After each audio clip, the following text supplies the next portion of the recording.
हरि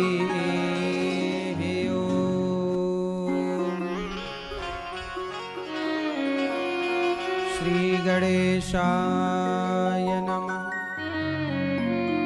श्री सरस्वत्यै नमः। श्रीमते रामानुजाय नमः। श्री राधा कृष्णाभ्यां नमः। नारायणं नमस्कृत्य नरं चैव नरोत्तमं देवीं सरस्वतीं व्यासं ततो जयमुदीरये। लक्ष्मीनाथ समारंभां नाथयामुनमध्यमाम् अस्मदाचार्यपर्यन्तां वन्दे गुरु परम्पराम्। जय जय श्री राधा रमण, जय जय नवल किशोर, जय गोपी चित चोर प्रभु, जय जय माखन चोर। जय जय माखन चोर। राधा मेरी मात है, पिता मेरे घनश्याम, इन दोनों के चरणों में मेरा कोटि कोटि प्रणाम। मेरा कोटि कोटि प्रणाम।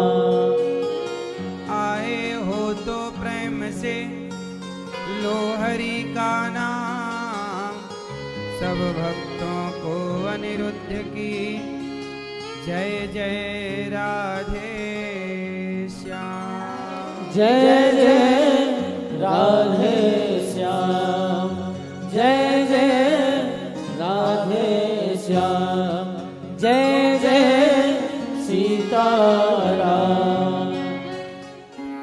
स्वागत है आपका आज की मंगलमयी अमृतमयी कथा में। भगवान की कथा वृंदावन की पावन धरती पर गौरी गोपाल प्रांगण में हम सब सुन रहे हैं। परीक्षित बन के हमारी मैया श्रीमती शिखा गुप्ता जी, श्रीमती शिखा गुप्ता जी के पुण्य से उनका पूरा परिवार, सभी लोग, श्री नवीन प्रकाश गुप्ता जी, आपके पुण्य से, आपके पूर्वज, आपके पिता, आपका परिवार, पिताजी आपके श्री राजवल्लभ गुप्ता जी, भाई श्री ललित मोहन गुप्ता जी, रोहित गुप्ता जी, बेटा नकुल गुप्ता जी, समस्त गुप्ता परिवार गाजियाबाद, उत्तर प्रदेश की पावन धरती, गाजियाबाद की पावन धरा, विवाह की 25वीं वर्षगांठ आपकी मनाई जा रही है इस कथा के द्वारा। विवाह की वर्षगांठ सबसे अच्छी कैसे हो सकती है? तो भागवत सुनकर के ही सबसे अच्छी हो सकती है, जैसा कि आपने किया। जब विवाह की वर्षगांठ आए तो अच्छे काम करना चाहिए।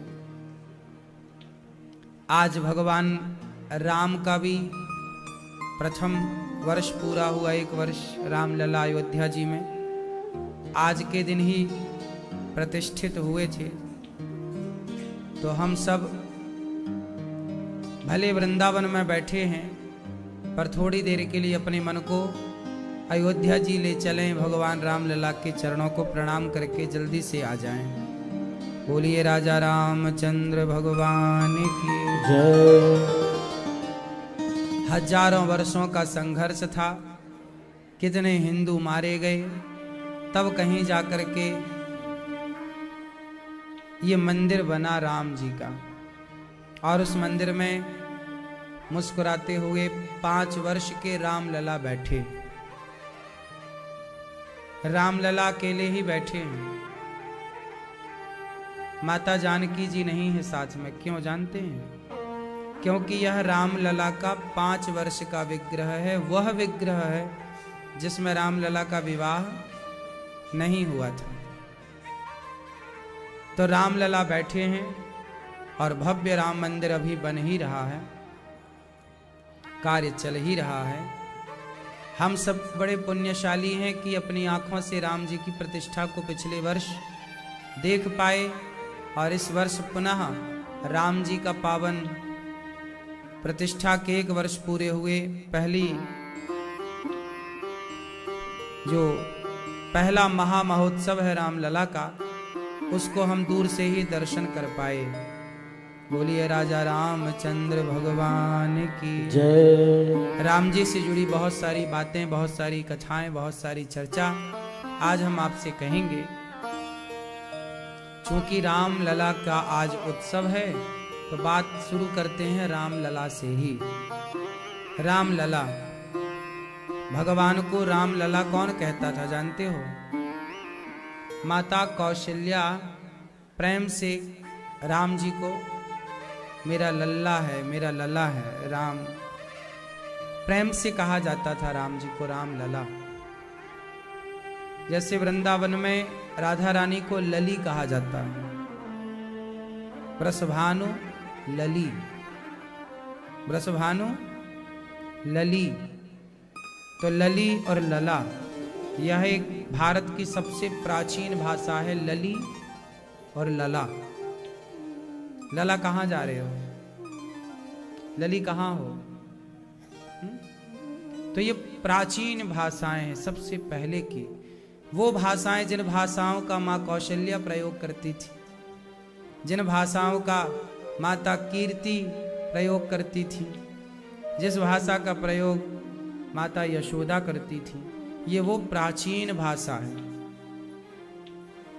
राम मंदिर बना, प्रतिष्ठा हुई, पर राम जी आज तक सवाल के घेरे में हैं। हम कई बार सोशल मीडिया में कुछ मूर्खों के अपवाद सुनते हैं। कितने मूर्ख हैं समाज में कुछ लोग, अज्ञान की पराकाष्ठा पार कर ली। एक आदमी कह रहा था सोशल मीडिया पर, बोले मैं राम होता तो कभी अपनी पत्नी को वनवास ना भेजता किसी के कहने से।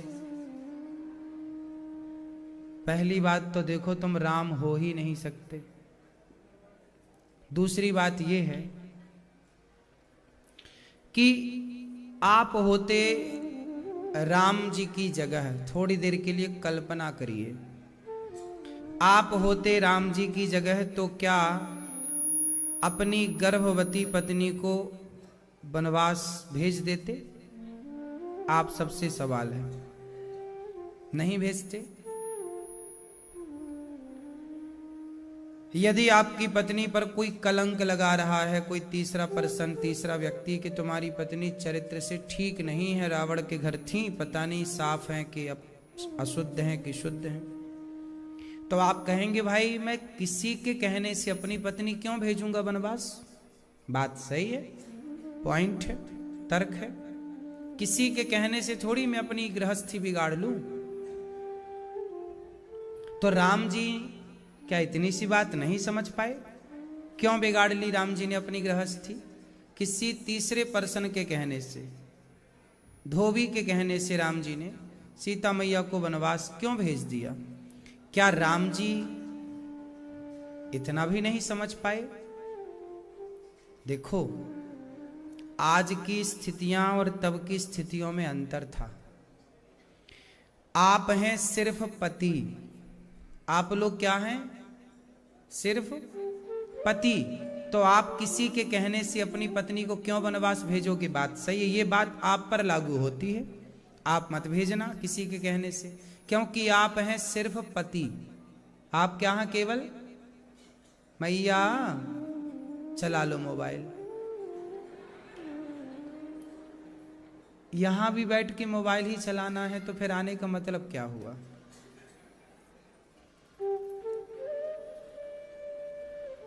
तो ये बताओ, आप किसी के कहने से अपनी पत्नी को वनवास मत भेजना, लेकिन राम जी कौन है? राम जी ने जिस समय सीता मां को वनवास दिया उस समय राम केवल पति नहीं थे, उस समय राम क्या थे? अयोध्या के राजा थे। और राजा यदि राम थे तो धोबी कौन हुआ? प्रजा हुई। और प्रजा कह रही है कि हम आपकी पत्नी को स्वीकार नहीं करेंगे रानी के रूप में, महारानी के रूप में। तो राम एक ऐसे आदर्शवान राजा हैं कि राजा का धर्म क्या है? परिवार की बात सुने या प्रजा की बात सुने? बोलो, राजा का धर्म क्या है? परिवार और प्रजा, किसकी बात सुनना धर्म है राजा का? बोलो। हां, राम एक राजा हैं। केवल पति होते तो तुम भौंकते रहो, हम थोड़ी भेजेंगे तुम्हारे कहने से। कोई पत्नी क्यों भेजेगा भाई वनवास? लेकिन राम जी एक राजतंत्र को मजबूत करना चाहते हैं। आने वाली पीढ़ी अपने परिवार को महत्व देने लग जाएगी तो राज सत्ताएं ना चलेंगी। राज सत्ताएं परिवार की सलाह से नहीं, प्रजा की सलाह से चलनी चाहिए। आज यही तो गड़बड़ हो गई। आज हमारे राजतंत्र में सारा परिवारवाद घुस गया। राम यही तो नहीं चाहते थे। राम ने परिवार को महत्व नहीं दिया। परिवार से अधिक राम जी ने प्रजा को ऊपर रखा। देखिए, सीता राम के बगल में बैठने वाली उनकी अर्धांगिनी है, लेकिन उन अर्धांगिनी पत्नी को भी एक सामान्य नागरिक के कहने से निष्कासित कर दिया, छोड़ दिया। इससे राम जी समाज को यह बताना चाहते हैं कि जो राजा है उसे कभी परिवार का पक्ष नहीं लेना है, सदा प्रजा का पक्ष लेना है। अब आप एक सवाल कर सकते हो कि प्रजा ही गलत हो तो क्या करें?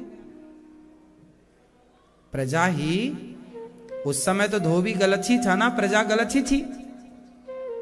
सवाल दूसरा खड़ा हो गया कि यदि प्रजा ही गलत हो तो क्या करें? राम जी बोले, प्रजा गलत है तो प्रजा अपनी गलती बाद में सुधार लेगी। लेकिन यदि राम ने प्रजा के कहने से वनवास नहीं दिया तो क्या होता? अच्छा, धोबी यही तो कह रहा था कि आप अग्नि परीक्षा दे दो, हम मान लेंगे कि आप पवित्र हैं। और सीता मैया अग्नि परीक्षा पहले दे चुकी थी, एक बार और दे देती, किस्सा ही खत्म था। अब सवाल ये खड़ा हुआ कि राम जी, सीता मैया ने अग्नि परीक्षा धोबी के कहने से क्यों नहीं दी? चाहती, भाई आपने आरोप लगाया, राम जी सीता जी आती, भाई तुम्हें संदेह है ना, आओ सारी प्रजा इकट्ठी हो जाओ, जिसको डाउट है आओ सब लोग, आओ, सबको इकट्ठा करती और सीता मैया 5 मिनट में परीक्षा दे देती, सब खत्म। पर सीता मैया ने परीक्षा तुरंत नहीं दी। क्यों नहीं दी? इसका रीजन कभी आपने सोचा है? कारण जाना है? कोई डीपली नहीं घुसता, कारण नहीं जानता, केवल बातें सुन सुन के, हाँ जी राम जी गलत थे, गलत किया उन्होंने, गर्भवती नारी को तो भेज देना गलत था, बिल्कुल मैं तो इस पक्ष में राम को गलत मानता हूं। बड़ा होशियार चंद बनता है आदमी, आधा अधूरा ज्ञान रख लेगा और अपने आप को होशियार चंद्र मान लेगा। हाँ, राम को गलत ठहरा देगा। मूर्खानंद। सुनो, सीता मैया ने परीक्षा क्यों नहीं दी? आप बताओ। चाहती तो दे देती, क्यों नहीं दी? आप बताओ। हैं? नहीं, सबको खड़ी कर लेती ना जो दोबारा कहने वाले थे। सब आओ आओ भैया, डिंडोरा पिटवा देते, फलानी तारीख को हम परीक्षा देंगी, सब लोग आ जाते। आप बताओ भैया। नहीं बताओगी? आप बताओ, आप बताओ बेटा, आप बताओ। सीता मैया ने अग्नि परीक्षा क्यों नहीं दे दी तुरंत? सबका मुंह तुरंत बंद हो जाता, किस्सा खत्म। आप बताओ भैया, नहीं आप बताओ, हाँ बताओ।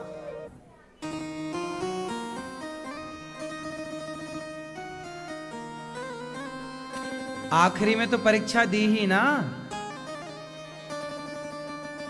सुनो, सबसे बड़ा कारण क्या था? आप यदि सीता मां की जगह होती, थोड़ी देर के लिए अपने को रखो सीता मां की जगह। आप सारी स्त्रियां थोड़ी देर के लिए सीता मां की जगह हो जाओ, और जिस दिन आप सीता मां की जगह हैं और आप हैं गंगा की तरह पवित्र, आप हैं अग्नि की तरह पवित्र, और जब आप पवित्र हैं, और प्रजा कौन होती है? राजा होता है पिता, रानी होती है मां, और प्रजा होती है पुत्र। प्रजा कौन है? प्रजा पुत्रवत होती है कि नहीं? तो आप यदि सीता हैं तो आपकी प्रजा, वो धोबी जो कह रहा है कि पहले मैं कैसे मानूं कि तुम शुद्ध हो, तो धोबी और सीता का रिश्ता क्या हुआ? मां बेटे का हुआ।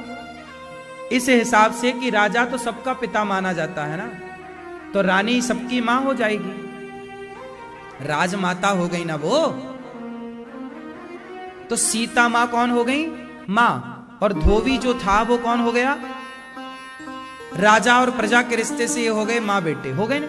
अब आप बताओ मैया कि आप यदि सीता होती और आपकी ही प्रजा, आप रानी होती और आपकी प्रजा यदि आपके चरित्र पर लांछन लगाती, तो सोचो क्या कभी आपका उस प्रजा, उस संतान के साथ रहने का मन करता जो आपके चरित्र पर लांछन लगाए?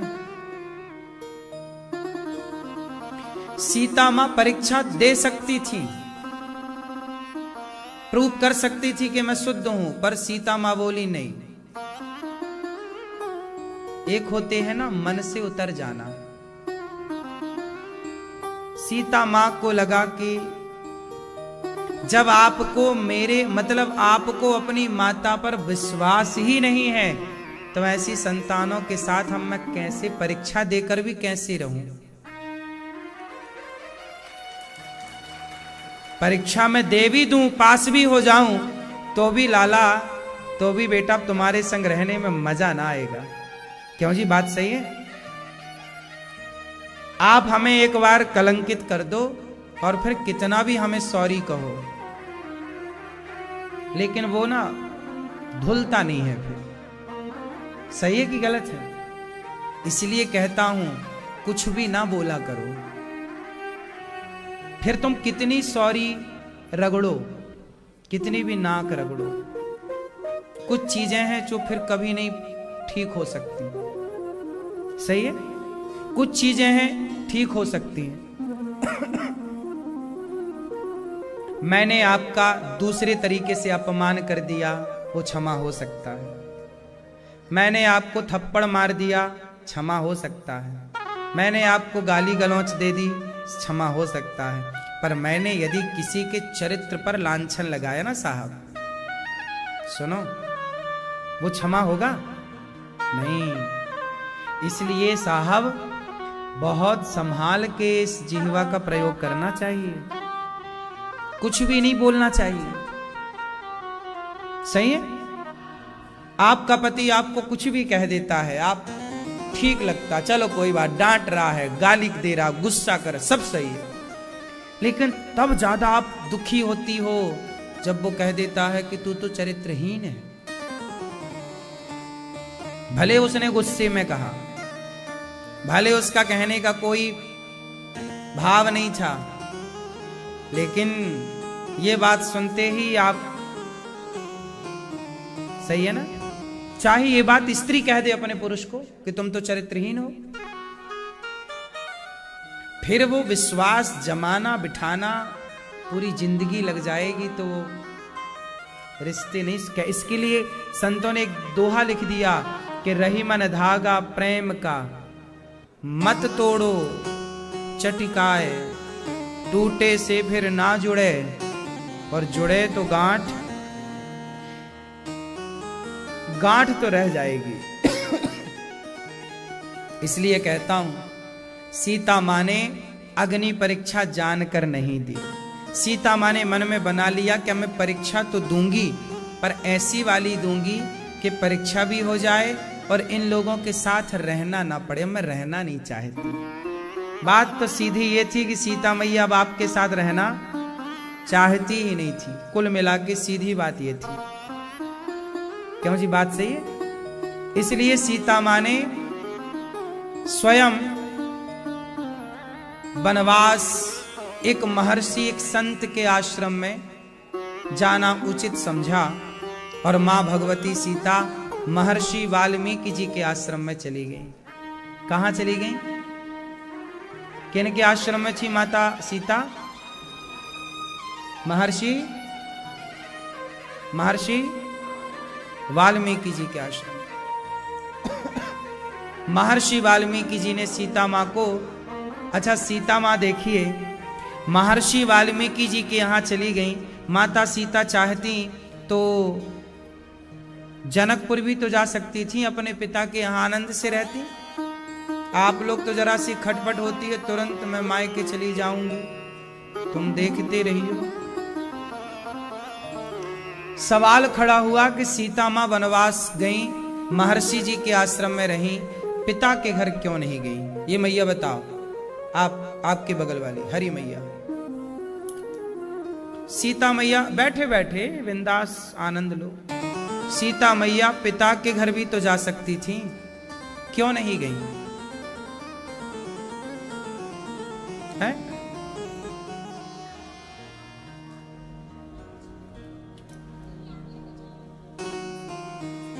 हाँ तो जा सकती थी ना पिता के घर। राम जी थोड़ी रोकते कि मत जाओ। राम जी ने यह शर्त थोड़ी रखी थी कि तुम पिता के घर नहीं जा सकती हो। जा सकती थी बिल्कुल। कोई पाबंदी थोड़ी थी सीता मैया के लिए कि आप पिता के घर नहीं जा सकती। क्यों नहीं जा सकती थी? हैं? हैं? ठीक है, पतिव्रता थी, आत्मसम्मान के लिए। आप बताओ मैया, क्यों नहीं गई सीता मैया पिता के घर? आप होती तो भाग जाती कि नहीं पिता के घर फुर्र से? हाँ पापा हम आ रही हैं। आप बताओ।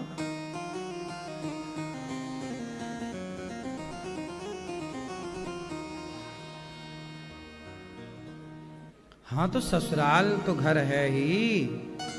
सादर सास ससुर पद पूजा, यही ते अधिक धर्म नहीं दूजा। ठीक तो बात है, पर जनक जी मना छोड़ी कर देते कि नहीं तो हमारे घर मत आना। सीता मां स्वयं जाना ही नहीं चाहती थी जनक जी के यहाँ। क्यों? सच्चाई तो ये है, सीता मां खुद चाहती थी कि मैं वनवास जाऊं, राम जी संभालें अयोध्या और मैं संभालूं बच्चे। क्या संभालूं? सीता मां गर्भवती थी ना उस समय जब वनवास हुआ, तो राम जी संभालेंगे राज सत्ता और मैं संभालूंगी बच्चे। कहीं ये बच्चे अयोध्या की चकाचौंध में बिगड़ ना जाएं। बड़े बाप का बेटा है ना, तो बिगड़ने की संभावनाएं ज्यादा है। सीता मैया एक ऐसी जिम्मेदार मां है कि वो अपने बच्चों के लिए खुद राम से कहती हैं कि प्रभु, जब पहली बार सीता मां ने राम जी को ये खुशखबरी दी कि मैं मां बनने वाली हूं, आप पिता बनने वाले। जब राम जी को पहली बार पता लगा कि मैं पिता बनने वाला हूं, तो राम जी ने सीता जी से कहा कि बताओ मैं आपको क्या दूं? आपने मुझे बहुत अच्छी खबर दी, गुड न्यूज दी, क्या मैं आपको दूं? तब सीता मैया ने कहा कि मैं आपसे मांगूंगी, देंगे? हाँ, राम जी से सीता मैया ने खुद मांगा है। ये वाल्मीकि रामायण में लिखा है।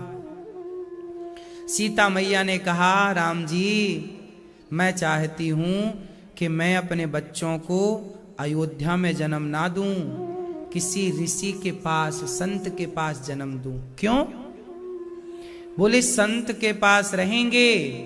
तो राम जी से सीता मैया ने कहा, आपको ये धनुष बाण चलाना किसने सिखाया है?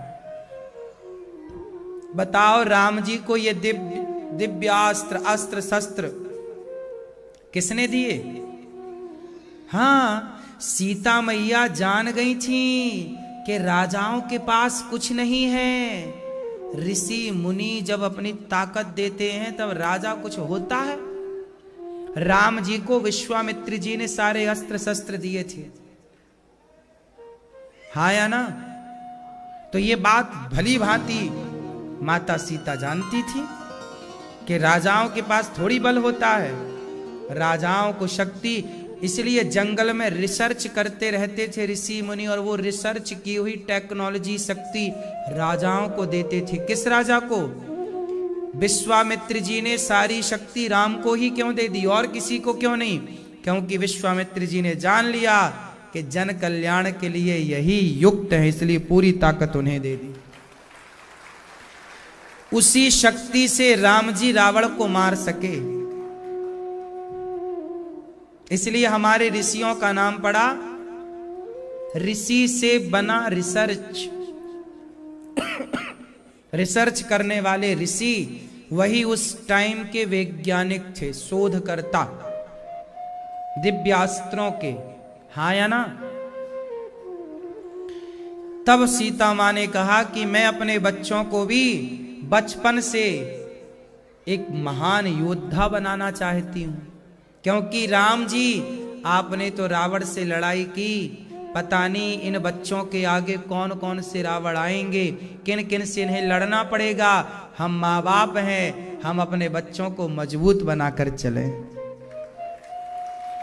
सीता माँ ने खुद कहा कि हमें वनवास जाना। तब सीता माँ की इच्छा पर राम जी ने उन्हें वनवास भेजा महर्षि जी के आश्रम में, वाल्मीकि जी के।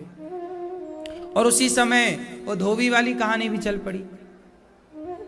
धोबी भी उछल कूद कर रहा है कि मैं, पत्नी से बोला, मैं तुम्हें क्यों स्वीकार करूं?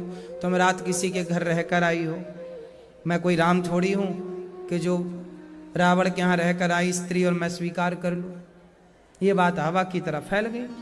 सीता माँ को बनवा, लोग आधी अधूरी बात सुनते हैं। जैसा आजकल नहीं, लोग 10 सेकंड की बात सुन के उसे सच मान ले। अरे अनिरुद्धाचार्य जी ने ऐसा कह दिया, वो बात क्या थी? 5 सेकंड की, आगे क्या कहा पीछे क्या कहा वो तो सुनो भाई साहब। इतनी सी बात सुन के आप क्या जान लोगे? ऐसे ही राम जी के बारे में लोग आधा इतना सा जान पाए।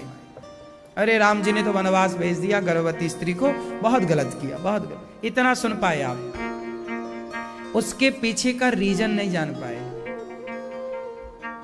कारण नहीं जान पाए। वाल्मीकि रामायण को आप पढ़ नहीं पाए, अन्य रामायणों का अध्ययन कर नहीं पाए, परिस्थितियों को समझ नहीं पाए, सीता की जगह अपने को रख नहीं पाए, राम की जगह अपने को रख नहीं पाए। आपने आरोप लगाना स्टार्ट कर दिया। क्यों जी? बात सही है। इसलिए महर्षि वाल्मीकि जी ने लव कुश को बचपन में ही इतना शक्तिशाली बना दिया कि हनुमान जी, भरत जी, लक्ष्मण जी सबको पराजित कर दिया लव कुश ने। नहीं कर दिया? इतना बड़ा योद्धा बना दिया। ये शक्ति है। और सीता मैया यही चाहती थी कि मेरे बच्चे योग्य बने। हर मां का कर्तव्य है, मेरी मां, पिता का भी कर्तव्य है कि तुम अपने बच्चों पर ध्यान दो।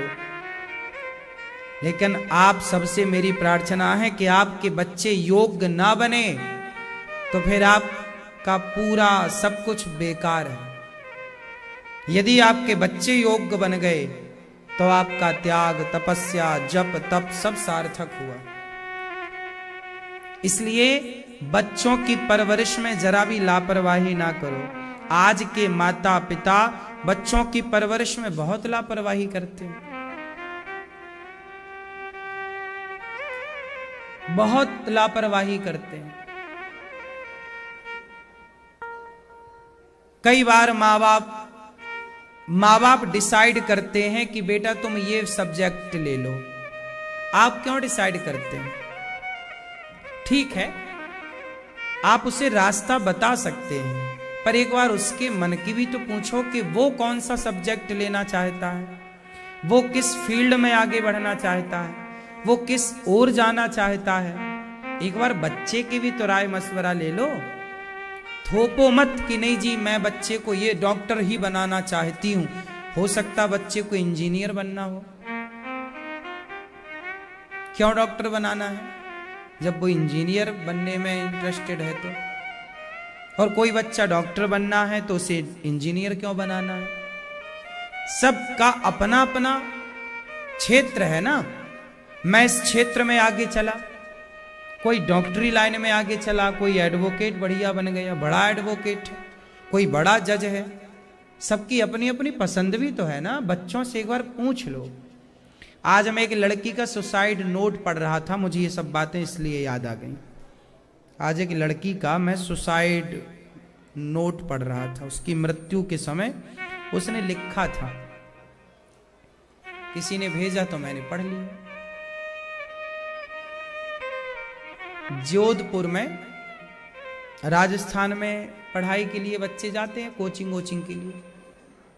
एक लड़की अपने पत्र में लिख रही है, अपनी माँ से कह रही है, माँ अब मैं आत्महत्या कर रही हूं, लेकिन जिम्मेदार तुम ही हो। क्यों? तुमने कभी मेरी सुनी ही नहीं। मुझे क्या सब्जेक्ट लेना है, मुझे क्या विषय लेना है, मैं क्या बनना चाहती हूं, तुमने जबरदस्ती इतना दबाव दिया, इतना दबाव दिया। नहीं बेटा यही पढ़ो, यही विषय लो, यही विषय लो। कोचिंग वाले इतना देते हैं होमवर्क, इतना डिप्रेशन। आजकल बच्चे पढ़ते कम है, डिप्रेशन में ज्यादा है। बच्चे तनाव में है, इतनी ज्यादा पढ़ाई। अरे पढ़ाई किस लिए की जाती है? आनंद के लिए। ज्ञान काय के लिए होता है? आनंद के लिए। लेकिन आज ज्ञान का, पढ़ाई का इतना आपने प्रेशर बना रखा है कि बच्चे आत्महत्या करने पर मजबूर हो रहे हैं, मजबूर हो जाते हैं। जरूरी छोड़ी है कि मैं, और वो लड़की 90% वाली थी, इंटेलिजेंट, पढ़ी लिखी, अच्छी, फिर भी वो दबाव ना झेल पाई परिवार का। आज ना जितने बच्चे पढ़ने जाते हैं, अधिकांश बच्चे परेशान होते हैं। कंपटीशन इतना है कि आपने पढ़ने भेजा था, वो अखाड़े में खड़े हैं, मैं तेरे से ज्यादा लाऊंगा, मैं ये करूंगा। भाई तू भी ला, मैं भी लाऊं। और नंबर से क्या होता है? क्यों जी आप लोग ना नंबर के पीछे बड़े भागते हैं। नंबर बड़ा नहीं है साहब, आपकी काबिलियत बड़ी है। और काबिलियत नंबर से नहीं होती, होती है। क्यों मेरी मां बताओ? ज्यादा नंबर वाला ही काबिल होगा, कम नंबर वाला काबिल नहीं होगा। क्या ये बात सत्य है? बोलो। हाँ, बिल्कुल। नंबर पर डिपेंड नहीं करता है आपकी काबिलियत। हाँ, आप नंबर लाइए, आप पढ़िए, आगे बढ़िए, लेकिन पढ़ाई को ना एंजॉय करिए। खुशी के लिए पढ़ाई पढ़ी जाती है, आनंद के लिए पढ़ा जाता है, डिप्रेस होने के लिए नहीं। आत्महत्या की स्थिति तक पहुंचा दे तुम्हारी पढ़ाई तो धिक्कार है ऐसी पढ़ाई को। क्यों जी? यदि तुम्हारी पढ़ाई ने किसी की जान ले ली तो धिक्कार है ऐसी पढ़ाई को। हमारे यहां तो बच्चे सहजता में पढ़ लिख जाते थे। और पढ़ाई क्यों करनी है? नौकरी पाने के लिए। पढ़ लिख कर बनना क्या है? नौकर।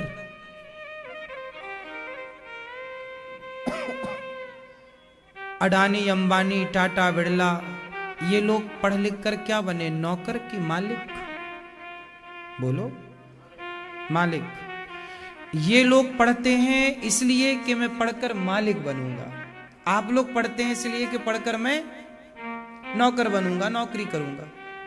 अंतर है दोनों की विचारधारा में। जो व्यक्ति इसलिए पढ़ता है कि मैं पढ़कर मालिक बनूंगा, वो कभी डिप्रेशन में नहीं जाता।